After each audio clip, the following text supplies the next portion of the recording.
Welcome to Razorcast, brought to you by Razor Milk Reviews. I'm still Chris. I'm also still Chris. Since birth. Since birth? Since birth, yeah. Didn't think about changing it? No, I was nearly called Laura, I suppose, so... Yeah, I could change it to Laura. You could change it to Laura. Yeah, I'm not a Laura, really, though. You're not really a Laura. Yeah. I haven't got any fucking hair, for starters. So. That's true. Yeah. But then again, not all women have hair. True that. Yeah. But anyway, we have been fiddling around with this, and I think we're going to go with this new format we've been fiddling with. Yeah. And just a little thing, we're just going to go into it. So we've got, at the beginning of the episode now, we're going to be doing our segment called Fresh Cuts, where we're just going to talk about all the news and the stories that are happening in the metal world, as well as possibly a few funny stories along the way. And then we're going to talk to you about what's been through our headphones, where exactly as it sounds. you get a little bit of a sort of dive into our heads and see what kind of either good stuff or utter crap we've been listening to. Anything can come up in this. Literally anything could. I've seen your Spotify playlists. Yes. I'm guilty. And then finally we're going to go with Horns Up, as we've done before, fiddled in the past with Avenged Sevenfold. But we'll just keep it short, sweet, and to the point, really. Yeah. So let's get on to it, to Fresh Cuts. Cool, yeah. So what have you been seeing in the news then this week, Chris? Well, the first thing that popped up that got me quite excited. Go on. I saw on Instagram the other day that Jesse Leach, Killswitch, had posted a couple of videos, of Howard Jones. Oh man, in the studio. I never thought I'd ever see the day Howard Jones would get back to Killswitch. No, I know. From what I can gather, it was quite a messy breakup. Yeah, it sounded that way, but they looked like they were having the best fun in the world. That makes me excited to see what happens at Grasspop this year when I get there, because Killswitch are on the bill. Yeah. So who knows? Howard Jones might even come out. Who are Light the Torch on the bill? Because Light the Torch is Howard Jones' new band. Oh no, they're not. They've got a new album out, but I haven't got around to listening to it yet. So I don't know. I mean, I've seen the likes of Anders from In Flames turn up to do Self vs Self with Pendulum at Sonisphere before. Oh, cool. So that was In Flames weren't even on the bill. Yeah, that would be cool if they turned up. But on that note, it got me thinking. I don't know where you stand on Killswitch's last album. Yeah, not my favourite, but no, I was pretty disappointed. After Disarm the Descent, when Jesse came back, I thought this is when Jesse came back and that first album that album was great, and I was so buzzing about the Incarnate, and it just wasn't up to it. No. So I am excited that Howard Jones is doing something with Killswitch. I am very excited because I think really when you look back at it, he was the voice of Killswitch. Yeah. I mean, in a lot of ways. I mean, I know Jesse was around prior to him, yeah. But when you think standout songs and stuff, everyone. My Curse, End of Heartbreak, Rose Sharon. Oh my god, everything. And it's exciting to see that they're actually going to collab the two together. It is cool, yeah. Because they're both completely different styles of voice. But I think it's just going to be. I think they're just going to work in the sense of Howard does all the clean vocals, and his voice is just guttural. And then you've got Jesse, who screams like a motherfucker. Yeah. What I'm hoping is that it's a lovely addition to a really cracking album, and that they're really inspired and they're on it. I'm hoping that it's not, and this sounds really bad, I'm hoping it's not a kind of gimmick, a kind of this will be nice, and then the album comes out and it's not as strong as the last one. Not as strong as Disarm the Descent. I'd be a bit peeved, if I'm honest. Yeah. But exciting times anyway. New stuff from Killswitch coming soon, hopefully. And the other exciting news I found this week, Tom Morello has been into the studio with Tool and listening to their new stuff. So there is actual music. And apparently he said 8 or 9 songs. Yeah. And in his words, and this is where it gets me excited, in his words, I heard the instrumental version of the record. Maynard has not recorded anything yet. It sounds great. I can say that it's worth waiting for so much. I have listened to 7 or 8 songs, sorry, not 8 or 9, but they are long, elegant, brutal. They are tool. Quality.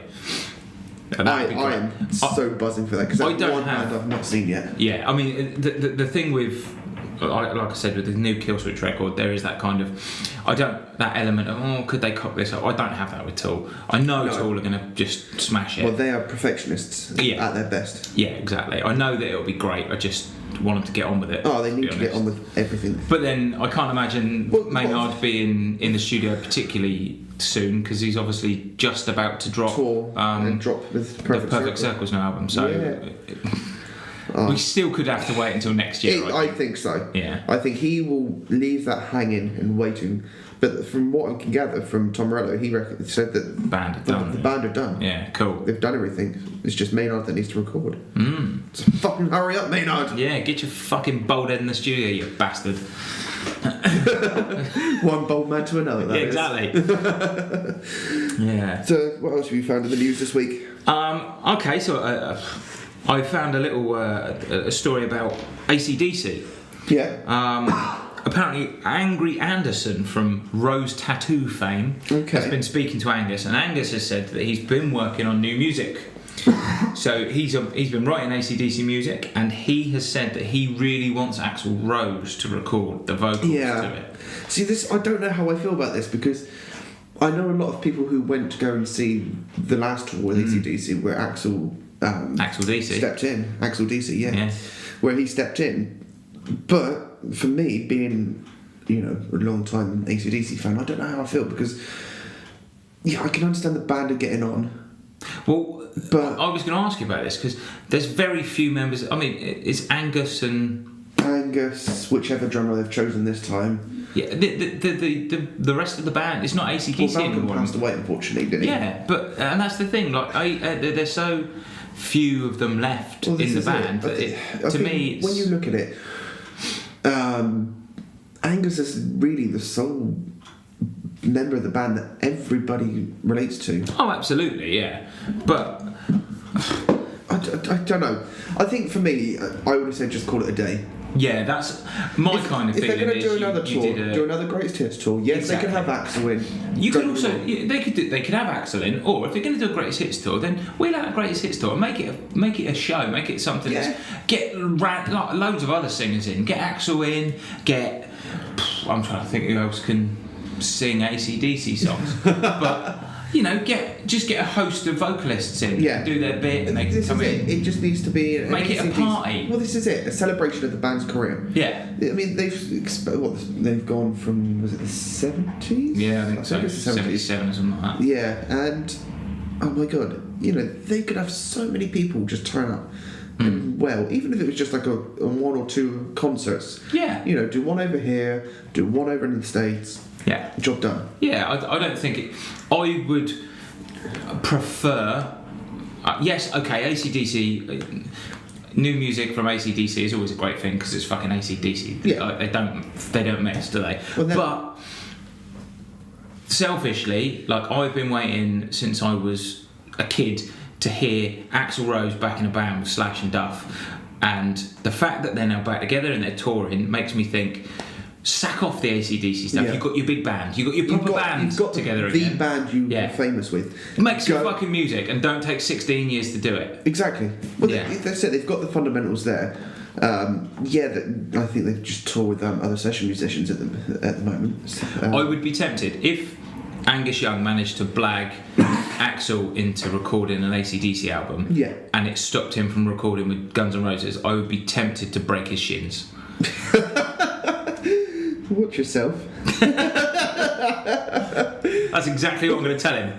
As soon as he starts banging on to Axl, fucking watch yourself, Angus. I can see your shins. You're always wearing them bastard shorts. Have you found anything else in the news? A couple of things, so Bullet for My Valentine. It seemed seems relevant. Seems relevant. Horns up. We're going to be doing The Fever by Bullet. Yeah. So Bullet for My Valentine's new album Gravity is going to drop on June the 29th. Right. Now, I really liked the last album. I thought Venom was really good. I thought Venom was good. It was good. I thought it was a real much better than Temper Temper. Yeah, exactly. After an absolute fucking turkey that was Temper Temper, they really came back, and I thought, good. I'm a bit worried with the new one. Why? I have heard one of the singles and it's good. It's big rock stuff. It's not, they sort of. But Matt Tucker said that it's going to be contemporary. Contemporary. Yeah. Now, what that sounds like to me a little bit is he's going for whatever's in the status quo, like whatever's. It's almost. I suppose you've got the kind of electronic stuff coming into pop music and bits and pieces. You've also got, and that's bled into, like, look at Code Orange. Code Orange have brought a load of electronic and freaky stuff. Because obviously, you've got Trivium, who have been, Matt Heffy particularly, he's been, preaching about these new bands that are coming through. Yeah. And they're touring next week, which we are going to. Yes. I cannot wait. And they're bringing Code Orange with them. Yeah. Power Trip, which I fucking love. Power Trip. Yeah. Absolutely amazing. And Venom Prison. Yeah, it's gonna be. That's gonna be a fucking beatdown of a night. Yeah. But I don't know if they're gonna go with that style. I'm game. If they're going contemporary in the sense of what's popular in the charts and stuff at the moment, I get that. Bring me the horizon. That's what I'm worried about. Bring me the horizon band. Yeah, we're going to go contemporary. I.e., we're going to soften all the edges, and Bullet can't really afford to soften the edges too much. No, they can't. Like, if they're going to, that's where they went wrong last time. Where they went wrong with Temper is they released an album that they thought everyone was going to love because it was fashionable. Yeah, and it just fell on its ass. Big time. And I don't really want that again. No, to be honest. I don't know. We'll just have to wait and see what happens. But if the single's all right, it's not bad. It's not bad. Yeah. Then hopefully we just don't fuck it up, Matt. Please don't. Yeah. And I'm pretty skimped on metal music. I've been at work recently, so. What, have you got anything else or? News-wise, the only other thing I saw was that Channel 5 are gonna do. Have you seen their autopsy? The last 24 hours of. I've heard of it. I've not seen any of it, but it's a good program. Yeah, so they get an actor. They get somebody in, like an actor in, and they get experts in pathology and stuff like that, and they go through the last 24 hours of that person's life. A certain celebrity. They've done Heath Ledger and they've done Robin Williams and stuff like that. It is very interesting. It's a good program. They've decided that for the next season they're going to do the last 24 hours Chris Cornell. Ooh, interesting. Yeah. That's a touchy one. Yeah, I don't know how I feel about it. I loved Heath Ledger in the Joker and as the Joker and stuff. So I was like, how do you feel about those programs as a general sort of touching on people's deaths and really opening it up to the public? It feels weird. It feels. The problem is, I know that with Robin Williams, they did Robin Williams, and obviously he was, he died of suicide. So, and it was really a touchy subject. I always think that. Like they did Elvis. Now Elvis's death, Elvis was a very unwell man because he was taking a huge amount of medication and stuff. So I can get that, but I don't know, to almost open it up and say, look, this is what's happened. I think with the programme, I think it's the fact that the public asks so many questions. Yeah. How did they die? Why did they die? It's just sometimes you just got to leave things alone. Yeah, and something as personal as to what Chris Cornell was with depression and stuff like that. The man struggled. Yeah, don't get me wrong. If it's done in a way where it's really highlighting the relevance of of it as a topic. I mean, it's so many men suffer with mental health. Mental health, and they don't go and get themselves any help because so if it's a case that it brings some awareness, then brilliant. I don't know if I want to watch it though. I don't know. I suppose the curiosity would get the better of me and I'll probably end up watching it, but I don't know. For me, I feel it should be just all left alone. Just things. I know things can be opened up to urban myth and things like that, but for me, just leave well alone. Yeah, I'm on the fence, but I'm leaning towards I prefer not to watch it if I'm honest. Yeah. I know lots of people will find it very interesting, and it is a good program, and I'm hoping that they'll do a kind of do it justice and not kind of make it a circus, and look at this guy, he killed himself, Yeah. But the only thing I've got left on news is it's quite a funny story actually. This one. So you go with your friends, you take your kids with you, you go camping, and you decide to dress in black metal sort of garb as the corpse paint and stuff like that. Put the robes around you. And you go camping, and somebody walks past and sees you and goes, "That's definitely a suicide pact."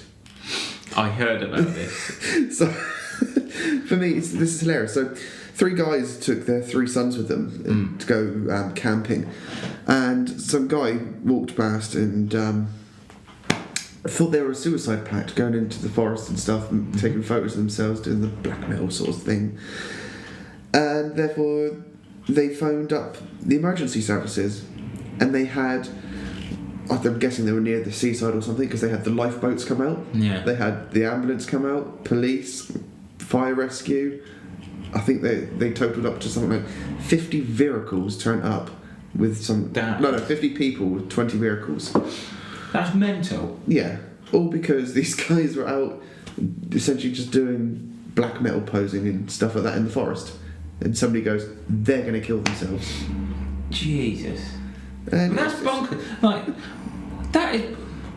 that is mental. So, is it going to get to the point where if you're in we live in Southampton, by the way. So, if we go into Southampton and I decide one day, stuff this, I'm going to go like metal as fuck. Yeah. And I go into Southampton, I'm taking a selfie for Instagram. Someone's going to assume that my plan is to take a selfie for Instagram and then top myself. Yes.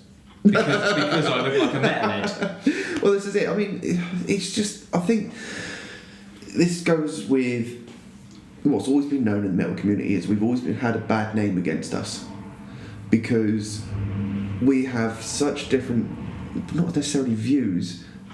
It's just we prey on people's fears and open it up in a lot of ways. If you think of black metal, you think of church burning, other people killing each other, but regardless, it's not suicide.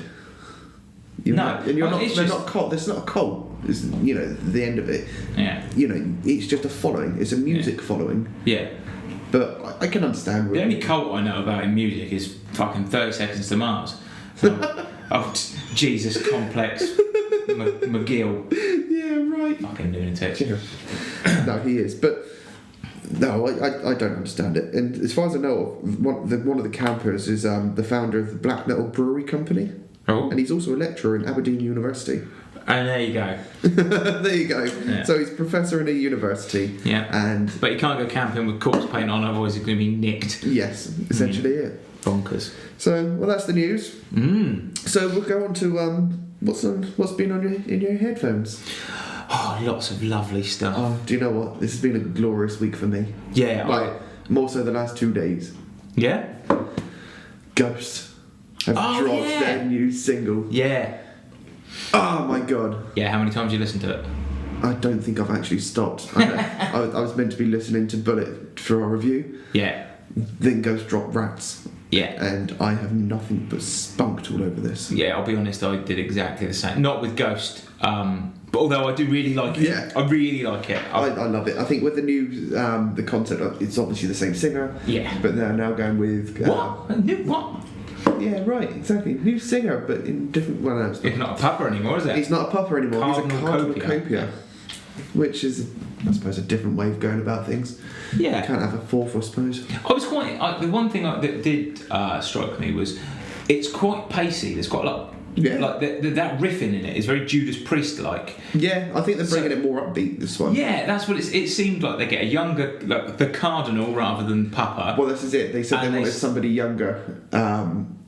somebody with more sex appeal, right? Which is what they said in the promo video. Yeah. To launch in the Cardinal. Is that when he rocks up with the boombox over his shoulder? That's hilarious. It's brilliant. It's absolute gold. That is like an absolute. That's a comedy sketch. It's genius. Oh, it is. It's genius. And one thing that has been noticed in that is the woman in it. She turns around and says that they're on a mission, but they never described what the mission was. Mm-hmm.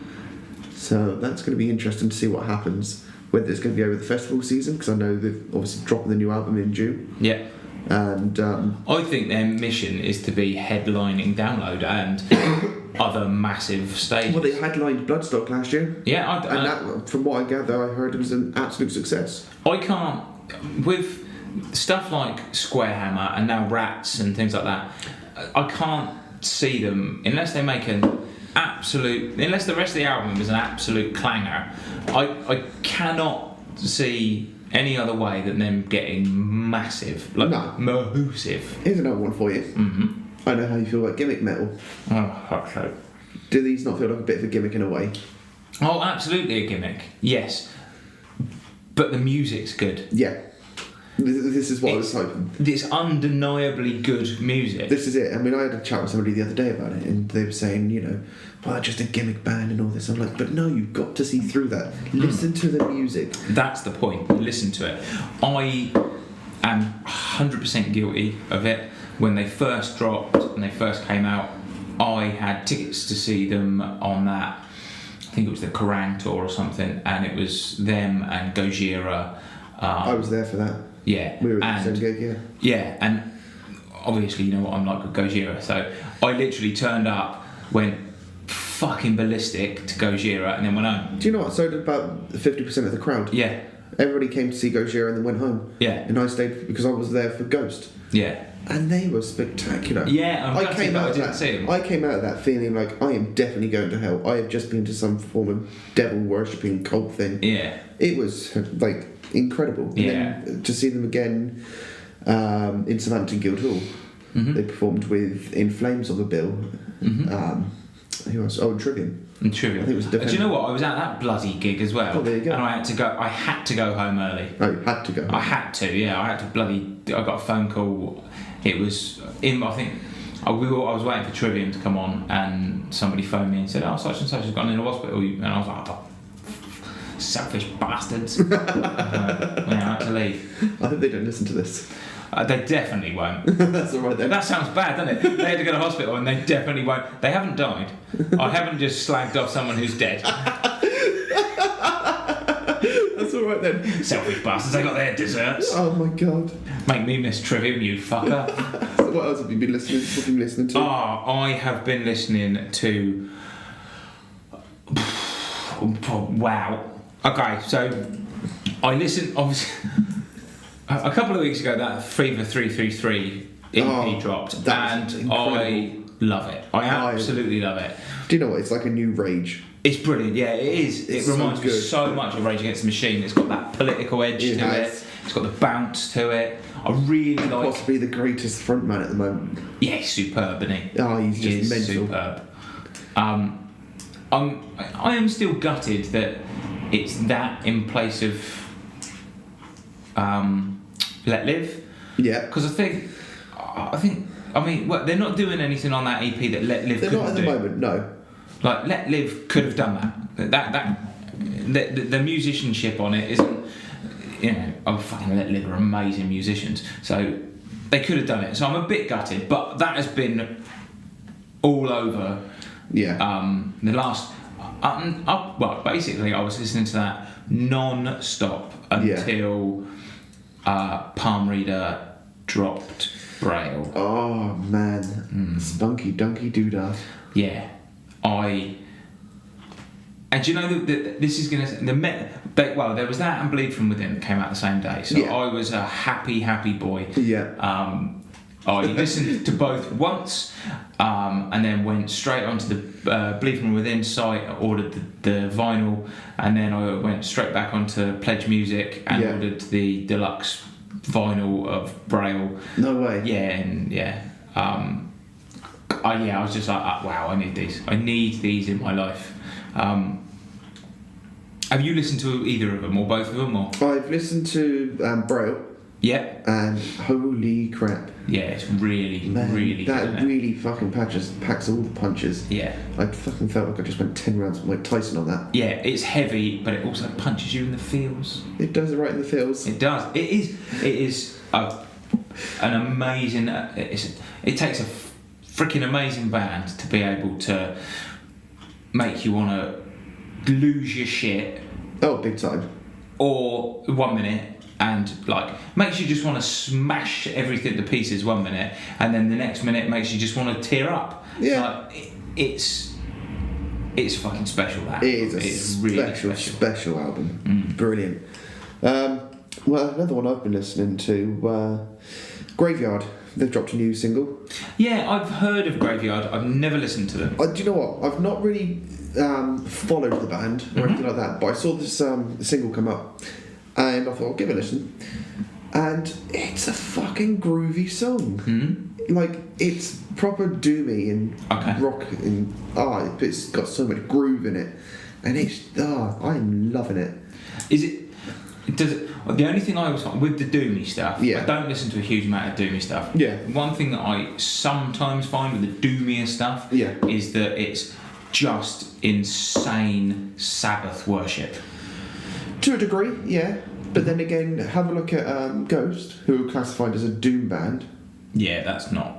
They're a metal ABBA. Pretty much. Yeah. I like that metal ABBA. They are. That's what they are. Hope there's another metal tribute out there. There has to be. If there's not, I'll start one. Yeah. Brilliant. And the other band that dropped another single was a band that I've been following in America called Salem's Lot. Oh yeah, you've mentioned these before to me. They are fucking awesome. Like, imagine your cliche 80s hair metal band, and just. Are we okay? When you say that, are you talking pre or post Appetite for Destruction? Pre. Okay, so I'm out then. No. No, I'm thinking like Motley Crue and stuff like that. Yeah, the odd song. But with a slightly more metal vibe, as well as they do the ballads as well. Okay. But they've got a single out at the moment called Shattered Pieces, and it's a ballad, proper 80s hair metal ballad, and I'm in love with it. Yeah. I love it. And they've also just dropped, I think it was another one, Raw Desperado. But I've just ordered both of their albums, their first album, the new one that's just been dropped. And I can't wait. I've had to get it imported from the States though. Yeah. Because they're not releasing over here. That's mental. So they're only small time. Yeah. Like in the grand scale of things. Yeah. But they've played the stuff like the Whiskey a Go Go and stuff in Los Angeles and stuff. So up and down the strip. Yeah, down the strip. Cool. What else? Cool.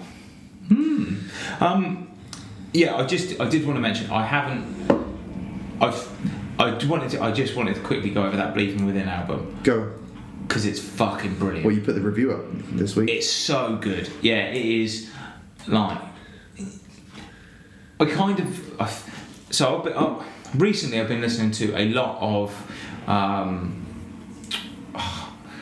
slightly more obtuse stuff. So stuff a little bit more like post-hardcore stuff like Norma Jean and things like that. Yeah. So slightly more angular. And then that Bleed From Within album dropped, and I just went, fuck, I love metal. I just love metal. It's just fantastic. It's metal perfection. It is all of the riffs, all of the time. It is just it's lovely. Do you need this tissue right now?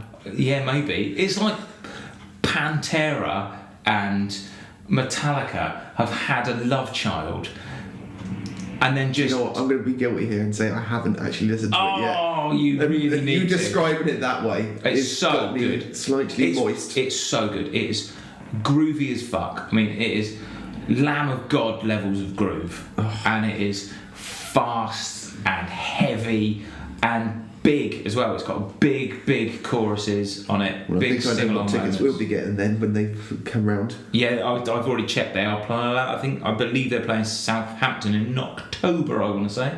Ooh. Yes. Same month as the Rasmus come into town. Oh dear God! Get in the bin. You even knew they were still touring. Jesus. I'm going to give you a really obscure one. Okay.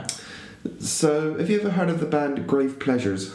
Yes, I have, and I'm totally guilty of not really listening to them. Right, okay. I've listened to a couple of tracks and went, oh, that's quite cool, and then right. So you know he has the gruff voice, sort of Depeche Mode like, isn't it? Yeah, a bit like Pete Steele kind of. Yeah, sort of. Dougie from McFly, the drummer from McFly, is in a new band called Ink. Okay. And they've got that Grave Pleasure sound to them. Oh. Yeah. That's weird. So, if somebody came up to me I don't know who I was talking to, just randomly, a friend of ours, and goes, "Oh yeah, Dougie from McFly's in a new band," like I'd give a fuck. Yeah. And for anyone who hasn't heard of Grave Pleasures, try and explain what they sound like. Let's put you on the spot now. Right, okay. Think of The Cure goes... I say metal, but The Cure has a very dark 80s vibe to them. Mm-hmm. It is dark, it's rough, but it's also got the sort of rock and roll grooves. Yeah. It's, the singer is, again, he's got quite a deep sounding voice. Bit typo negative? Not as deep, because he does sing the high notes as well. Yeah. But musically, I don't think they're quite as imagine a grungy 80s dark sort of Cure band. Okay, cool. Yeah, that's the best way I could describe them. Depeche Mode with the guitars turned right up. Yeah, essentially it. Alright, cool. So, like that. And this is the sort of band Dougie from McFly is going to be in now. Have you heard any of it? Or I actually listened to the EP. Jesus. Okay, brave man. Not bad. Yeah? I actually quite liked it. But I'm like... I saw as well that they're touring in Southampton. Yeah. They're playing the Joiners. Yeah. Legendary. Enjoy that. I don't think I want to go because I know it's going to be just a fucking, palaver of McFly fans just want to go see Dougie because he was the cute one in the band. Is there any McFly fans left in Southampton? You'd be surprised. Yeah, no, I spoke to a few people. Okay. And, yeah, no. Odd. Fucking what? Well, I'd say that's the most obscure thing I've been listening to. I've just been looking through my... That is pretty obscure. There is one album that I have been listening to. Go on. It dropped yesterday. Yeah. And I spent literally all of yesterday with my jaw on the floor, my eyes bulging out of my head. I can only imagine. And giggling. Giggling? Just like giggling. A little schoolgirl? Yeah, I was basically skipping round my house with my headphones on, like Wallace and Gromit with my hands up going, Eee! And that, I know I have no idea how to pronounce it. I'm pretty sure it's Mole. Oh, I saw this on your Spotify. Danish band. They're Danish. It's their debut album, which is fucking insane. And you dropped the review on this week as well. I have, yeah. I couldn't help myself. I listened to it so many times. And to be honest, I dropped the review and I gave it a pretty high score. But I genuinely think it's going to get better. Yeah. Every time I listened to it, it got better and better and better. Is there like undertones to it as well that you've really got to listen into? It's instantaneous. You genuinely can listen to it once and go, wow. Right, so go on, explain them because I'm interested. They're a Danish band. They're signed to Holy Raw Records. It's obviously Employed to Serve and that those sorts of bands, and Conjurer. Love it. They are a black. Oh, they're not even okay. So I have seen on a couple of reviews and stuff that people have called them black gaze. Black gaze. Yes, because they've got elements of black metal. Yeah. All the vocals are screamed. Right. Very black metal vocals. Lots and lots of double bass. Lots of blast beats like plonked in and out of there. Yeah. But there is so many other elements to it. There's shoegaze, like this really ethereal kind of. Is it anything like Oathbreaker? It's similar in. It's similar in tone, like emotional tone, rather than the sound of it, if that makes sense. Obviously it's female vocalist. Yeah, there's these massive black metal moments on it, and then there's guitars that sound like placebo. Really? Honestly, there's these like intricate, just little Nancy boy. Yeah, and like these really squealy and or like jangly guitars on it that just they're almost poppy. There's elements on it that are almost pop. They're that kind of big. They're like so there's these like alt rock kind of parts to it. Yeah. There's people like Placebo on it that I could hear. Even people down to like your big alt rock bands. So I'm trying to think of somebody who's like, because I don't really like that sort of stuff. But somebody who's like stadium filling choruses. Like, so this could be possibly one of the bigger things to have come out of Denmark recently. Then. Yeah, this could be massive to the point where a friend of mine, Bryn, who actually does listen. Hello, Bryn. Hey, Bryn. I did a test with him because he is not into. He listened to our head-to-head banger, and he put Pantera on first, and he said within 15 seconds he turned it off because he does not like heavy, he doesn't like heavy music. He was like, Jesus Christ, you listen to some dark shit. But I mean, you managed to inspire him to listen to the Black Album, and he's since gone on to listen to S&M as well. Really? Yeah, which is natural progression, I suppose. Great, yeah. So I said to him, there's an album called, I think you pronounce it Lambda. It's Lambda. Okay, so Lambda. Yeah. It's an instrumental track about halfway through this album, and I said to Bryn, give it a listen, see what you think. I didn't tell him anything about the band, I didn't tell him anything about the album. I said, just listen to this track and give me some feedback. And he said, yeah, I really like that, it's really good, I love the guitars on it. And he said it sounds like it kind of needs to get bigger and go somewhere. Yeah. But I then said to him, look, this is the chilled song on this record, this is the most relaxed one. And he was like, well, that makes sense. It's beautiful, it is a beautiful song, and it is. Every song in it sounds so huge. This is going to sound real wanky and real silly. Go on.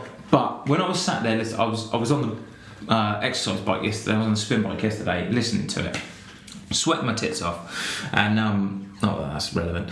But just put it in there. You were working hard. Do you know, I had this a lot of the time when I listen to a really good album, I can kind of see it as a movie scene. Right, okay. Or I suppose in some ways an album has to tell a story. Yeah. Is that the way you're thinking of it? Yes. Yeah, kind of. And you know how sometimes you see a movie and the main character has gone through like this massive shit show of a roller coaster all the way through the film, and he's been ups and downs and ups and downs, and eventually there's this moment at the end where it's like just that. You see him kind of reliving all the shit like in his head. It's like a flashback moment where he's reliving all the really shit bits and really good bits and really shit bits and really good bits. Yeah. And he ends up at the end of the film with like nothing. Yeah. Like, but he's quite happy with it. He's like, I've quit my job. Like, I don't give a shit anymore. Like, he might be like just a traveller. He might just be travelling. I don't give a fuck anymore though, and I love my life because of it. That's that album. That album is that flashback of just beautiful moments, utter misery. Beautiful moments, utter misery. Yeah. But even the miserable bits sound. The word for this album is triumphant. It sounds triumphant. Yeah. It sounds like something. It sounds massive. So it sounds like it's got a massive production value. It's just brilliant. Yeah. It's brilliant. It's brilliant. It's brilliant. And you need to listen to it 100 times a day. I think forever. I'm going to have to really give it a good go. It might be. I said about Palm Reader, I was like, that might be my album of the year, and then this dropped and I was like, fuck, no, definitely not. So far this is it. This is my album of the year. I can't see myself not listening to it. I'll give it a regularly good bash. I'll give it a good bash and see what I can make of it. But so I think that's pretty much it. My headphones have been sort of that, and I have a guilty pleasures list, which I've actually having to listen to due to work, because my clients aren't exactly going to like listening to heavy metal stuff. No. What's on the guilty pleasures? Give us an insight. Okay, so one of my clients likes Dolly Parton. Oh, lovely stuff. So a bit of Jolene, 9 to 5. Yeah. Working 9 to 5. I did worry slightly actually when. Hey. When you said about guilty pleasures, I was looking through my recently played on Spotify to the day, and I think me and my mate Decca must have been listening to a lot of crap when we were.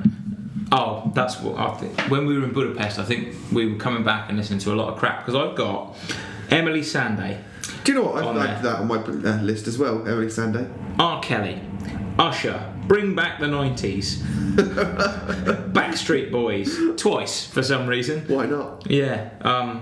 What a sad, sad man Sorry, I am. if you want that, I can trump your sadness with Vanessa Carlton's 1,000 Jesus Miles. H. Christ. Anyway, enough about that. Yeah, I think Let's we should move pack on. this podcast up right fucking now. Yeah, right. We've just lost all credibility in listening to any kind of guitar music. I will. Yeah.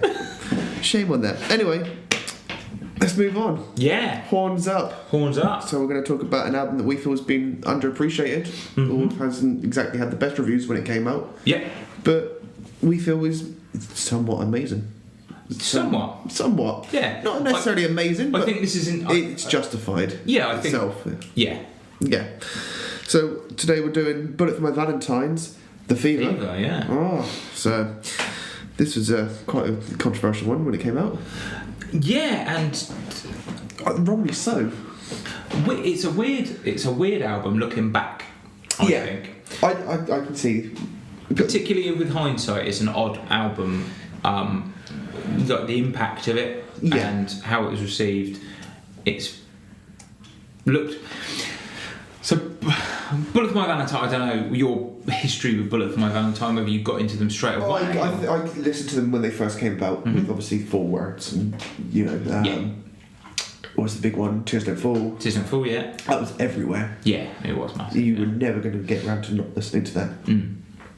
But so I listened to them straight off the bat. Listened to the first album, listened to the second album. Never really gave this one much of a chance. Okay. I think I was exploring into new things at the time. Yeah. So. Musically, or Dick. Absolute dick you are. So at the time this came out was what, 2000 and... I don't know actually. Jesus. I don't think Jesus Well, had this anything to do with it. Jesus did not have anything to do with this. We should know these things. Should do. But yeah, so I got into Bullet for My Valentine purely it was one of the sort of albums that I pinched off my brother when he sort of started getting me into metal. So I think their album, they were in between Scream Aim Fire and Fever. Yeah. At the time that I started listening to them. Yeah. So Fever was my first Bullet album that I actually bought. So I bought the first album for a friend of mine, which never came through the post. But then after I argued, it did, and the guy didn't want the album anymore. Weird. So I ended up keeping it. Oh. So the odd thing, when I look back at this album, the odd thing about it is it. 2010. 2010. Yeah. It was a bit. I think it was a bit of a stylistic change. Yes. Not a quantum leap, but No, not massively. but it was definitely. I think they upped the rock, like the hard rock side of things. I think when you look at it, because when down. Scream Aim Fire came out, that had a very thrashy sound to it. Yeah. Extremely thrashy, which, being a thrash fan, I love. It's good, yeah. It's great. But on this album, Fever, it's opened with my favourite Bullet track, Your Betrayal. Ah, Yeah, I fucking love that. Yeah, it is a cool track. I must admit, I do like. There is some good tracks on this album. The thing with this album that I can't understand, looking back on it, is now Bullet fans and people tend to just glaze over this album. They tend to. I find that when you talk about Bullet with people, they tend to go, yeah, cool. First album and Scream Aim Fire, yeah, cool, and then everything else until Venom's disappeared. shit. To be fair, they never really had the push after that. I mean, have you really sort of seen them being pushed? I mean, obviously, I know you mentioned in the news that they've got a new album coming out, but to me, just fell off the face of the earth. This was the last album that they had a push. I think. Oh, actually, maybe Temper as well. Temper. I think I saw them on that tour. It was a Turkey. Yeah, I saw them on that tour at Southampton Guildhall. Yeah. And it wasn't brilliant. See, when they dropped Fever, they were playing big venues. Yeah, they were. Because I saw them on this tour, and I saw them in Cardiff. Oh, right. And Bring Me the Horizon were their support. Bring Me. Yeah. For support. That was... So that shows you how tides turned. Yeah, exactly. This is the crazy thing. When you look back on it, this album put Bullet in people's living rooms. It was like... Yeah, big time. It was like, Bullet for My Valentine. Yeah, that was... They were fine. They were one of the bands that your dad liked. You know? They were like, secretly, that's fine. And I think they were a big part in the heavy metal scene, because I think at the time, 2010, metal was starting to fade away, in a sense. For me, it's just... They were on Radio 1 with this album. They were. A lot. They did live lounges, they did... this is what I'm trying to get to. They were pushed, and metal started to get a little bit of an edge back. You know, although they took away from the thrash sound, they made it more appealable. But then it's like, for example, the Black Album by Metallica. They stripped everything right back. Yeah. Got a new sound, more sort of radio ready, and brought metal to the masses. Okay, and that's an interesting point. It's interesting you pick up on the Black Album, because one of the criticisms of this album is that it was made pretty cynically, and that Bullet intentionally sort of rounded off some of the edges to do a Black Album, to make an album of big radio rock songs, to really project themselves. And if that was their intention, if their intention was to make radio ready, heavy rock songs for people to sing at festivals, then they freaking nailed it. Because some of the songs and the choruses on this are brilliant. They're massive. They are freaking huge. They are. They're the riffs. I tell you what, there's some great riffs. There's some great riffs. The only criticism I have with the album is you've got the first two songs, Your Betrayal, is it the fight? And then Fever, and then Your... Fever, and then the last fight. Then it drops to a slower song on A Place Where You Belong, and then followed by absolute chug of a song, Patience and Pain. Is it Patience and Pain? Pleasure and Pain. Yeah. And that's brilliant. And then it just slows off a bit after that. I think that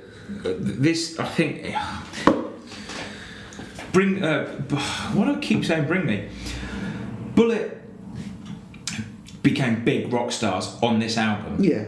The odd thing is, when you listen to the album, it almost sounds like that cliched big rock star album. Yeah, very much so. Because it's a bit bloated. There's some great riffs on it. There's a few real solid tracks on it. Yeah. But there's a little bit of flab. And it sounds a little bit like they were going, we're massive, we're going to be huge. Yeah. So, here's the thing. So, obviously, as I was saying about the Black Album, they brought in Bob Rock to do the Black Album. So, they brought in on this one Don Gilmore to produce. And he's produced with the likes of Korn, Linkin Park, Avril Lavigne, Pearl Jam, Lacuna Coil. Do you think that having that person who is affiliated with those bands, who made them shine, is why this album was intentionally really, really fucking good? You know, and make it the Black Album. Yeah. Because they had somebody to produce a great album. Yeah, maybe. I mean, I suppose I sound a little bit like I'm giving this a kick-in, because it is a bit flabby as an album, but actually there's some really solid songs on it. Very much. Whenever I'm talking about Bullet with anyone, I'm always... They have some great songs. Yeah. They have some absolute massive songs. They do. His lyrics are laughable most of the time. Yeah. Like, Matt Tuck is a really good front man. Like, live, he's superb. He doesn't miss a beat. He's a great guitarist. Yeah. And he seems like a nice chap, to be honest. I see him in interviews and stuff. He seems like a decent bloke. But Jesus, his lyrics are laughable sometimes. They are quite laughable. Really poor. They are quite laughable. But when this album came out, in the albums chart in the UK, reached number 5. That's solid for a metal album in 2010. Yeah, solid. Then you look into. There's very few bands that metal bands that get that kind of Yeah. place in the charts now. Or have done since then, really. Bring Me are the only band. Bring Me, Metallica, when they release an album that goes to number one because they're Metallica. Well, because of Metallica, and think of the following they've got. Yeah, AC/DC as well. But that's more classic stuff. Well, that's it. And then when The Fever came out, I'll give you some ratings from notable sort of sources. Yeah. 411 Mania, 7.5 out of 10. All Music, 3.5 out of 10. 3.5 out of 10? Yeah. Youch! Kerrang, 5 out of 5. Ah. So they got the full 5Ks. Q Magazine, 3 out of 5.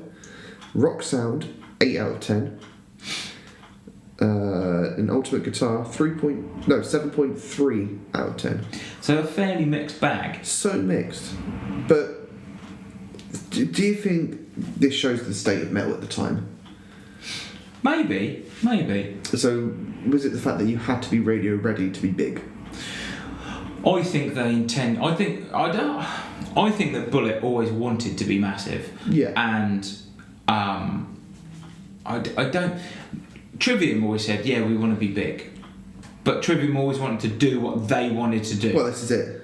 I always felt the reason I think that Trivium have had a resurgence and the reason that Trivium are now becoming a big band again is that they have always done what they want. Well, the way that Avenged Sevenfold do, the way that Metallica have always done, they do what they want to do. I always get a slight feeling that Bullet is a little bit more cynical and that as a band they're a little bit more like, right, we need to write a good album. What is kind of current? Yeah, what's current? Hence, like the new album coming out. Exactly, and this is my problem. Like, maybe at the time. Thing is, this is it. Do you need to really follow something? Which I don't know. Do you really need to follow what's in the now to become big and to have a great album, or do you do what you want? Like many other bands do in the metal world, they follow their sound, follow what they want to do, and yet they have their own fans which are like, you give yourself a shelf life if you do what the buzz, whatever's the popular sound or thing, you give yourself a shelf life. I'll tell you another band that done this. Slight kicking here, but I still think it's a brilliant album, which was Korn. Was it Path of Totality? That's the one. Yeah. When they started introducing the dubstep, did they really need to do that? No, but I don't think that never seemed like a cynical thing to me. That never seemed to me, because Jonathan Davis is a huge dance fan. Like he loves electronic music, loves it. Yeah. Obviously he did his J Devil, so it's DJing and stuff like that. He is a massive fan and always has been of electronic music. So I think that was more driven by him going, I really want to do some stuff like this. I really want to get these people involved. Yeah. Rather than, I think this is going to be massive. Yeah. Because that album, I don't think necessarily that album was aimed at recruiting fans from dubstep, like dubstep fans and stuff. Because I think Korn are so angular and so odd, and you either love Korn or you don't like Korn. Like if your favourite band in the world is, if your favourite person in the world is Skrillex, you're not necessarily going to want to go and bung on Untouchables or something, are you? But another thing, do you think that the UK audience gained anything from this? This is in the sense of, did the UK fans that weren't into metal gain anything? Yeah, I 100%. I think that. I think this album brought people to heavier music. Yeah, definitely. I think this is a great. I think this is a great gateway album, really, to get people onto heavier stuff. Yeah. I don't think it's an accident that they were on Radio 1 prime time. No. Songs like Last Fight and Your Betrayal were played on Radio 1 at midday. Yeah. Which was great for me at work. It's great for metal. It's great for rock music. That doesn't happen anymore. Like, I know Grimmy now and again used to do his Slipknot Wednesdays or something, or whatever it was. But that always seemed a bit like he was taking the piss. Yeah. Seemed a bit like kind of, let's give this silly, like, silly band with masks on that are angry and shout a lot. Let's chuck one of their songs on because it would be funny and ironic. Fuck off, mate. Yeah. Get in the bin. But yeah, hearing Bullet on the radio, there was genuine people were interested in it, and I think it definitely did bring people to heavier forms of music. Hopefully, it sent them straight down to Gojira. Breaking everything. So in today's world, where do you think this album stands now? I don't think it holds up overly well. I think it sounds dated. I think it's very dated. It is that era of let's try and get metal to the masses. Yeah. But that was all it was there for. Yeah. It's like a gateway out. Like you turn around to a new kid and say, "Oh no, what? I'll start you up on this. Give this a little bit of a try." Yeah. This sounds like 2010. It sounds like 2010. It's not like me and my brother were talking this morning about I know I bang on about it all the time. That Architects album, the last one. Yeah. All Our Gods. Now that's been out 2.5 years, maybe 3 years. But it still stands. Every time you listen to it, it sounds like it's been released last week. Yeah. You go, fucking hell, that hasn't aged. No. I know that we're talking a longer period of time here, but there's some albums that are just made that you just go, well, that's never going to age. No. And there are others that are very much of their time, and this is very much of its time. Oh, very much so. So. On that note, quick aside. I know we didn't talk about doing this, but where would this be in your Bullet album ratings? Let's go bottom first. What's your worst Bullet album? My worst Bullet album? Yeah. Temper. Absolutely, 100%. I'll back that. It is dog shit. Got to be. Yeah. Then it's a toss-up between this and is it Venom? Mm-hmm. Yeah. Ah, interesting. It's a toss-up. And then what? You've got I think it'd be this for me. I think this is the worst. Other than Temper, I think this is their worst album. Yeah. Yeah, I can see where you come from. Yeah, I mean when you start off with the first album, and then you go into Screaming at Fire, get heavier, and then you drop to Radio Ready. Yeah. I actually think that I think this band could have done a lot more. I'm gutted, I must admit, because if you like, for instance, me and my brother saw Bullet on their last tour, on Venom tour. Yeah, they were brilliant live. They were superb. They still are brilliant live. They were so good, and when they get heavy, it's real. It sounds real heavy. It's absolutely. Brilliant. It was carnage. I'm pretty sure. Yeah, in a lot of ways, they are a band that know how to turn around and go, right, let's get proper dirt now. Yeah, I'm pretty sure. And then they shake themselves off and go, okay, now let's do something. I'm pretty sure, like, I fractured my leg in the pit at that gig because I had a lump on my leg, on my shin. It was about the size of half a tennis ball. Really? On my shin for about 8 weeks. Bloody hell. Yeah. It was a great gig, but. More importantly, which song did that happen to? It was an older one. It might have been Scream Aim Fire. That's right then. But the thing was, when we saw, obviously I saw them in Cardiff, and it was huge. It was sold out, like, on that Fever tour. And then they drop an album as good as Venom, and they were playing to a half-full Guildhall. Yeah. It just feels... Yeah. It's a bit disappointing that they got to that huge meteoric kind of... Like I said, I think with this band being a great gateway band, you know, into the metal kingdom, it's... I think their place is justified in the metal kingdom. You know, they are a great band. Mm-hmm. Just, they never really got big enough because they never really kept with the same sound. Yeah. They never had a defining feature about them. I think they never got big enough because they tried. Because they tried to get big. They made a play to get massive, and it just didn't. They tried too hard to do it. Metallica didn't get massive because they went out of their way to become the biggest band on the planet. If the fans had it their way, everything would just sound like Kill 'Em All. Yeah.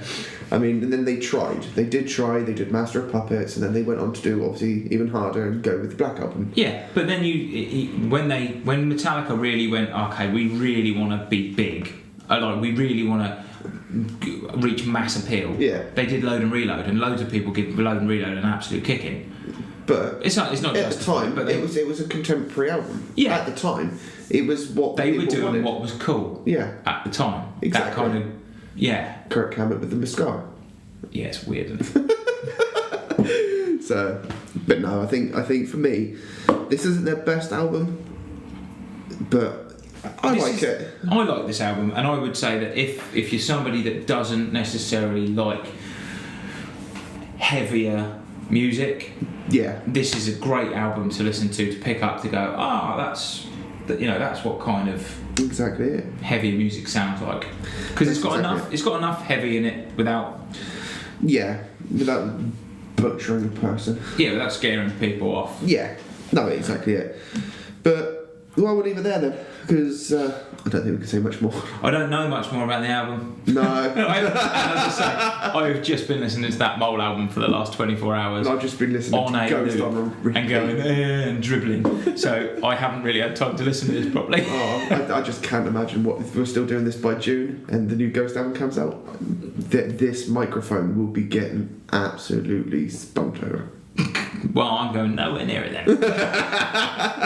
Right, we'll leave it there then, peeps. Yeah. Check out the Facebook page, Razor Metal Reviews. Mm-hmm. Obviously, this is on YouTube, so follow us, subscribe. Yeah, indeed. Give us a little bit of a share, feedback, whatever you want to do.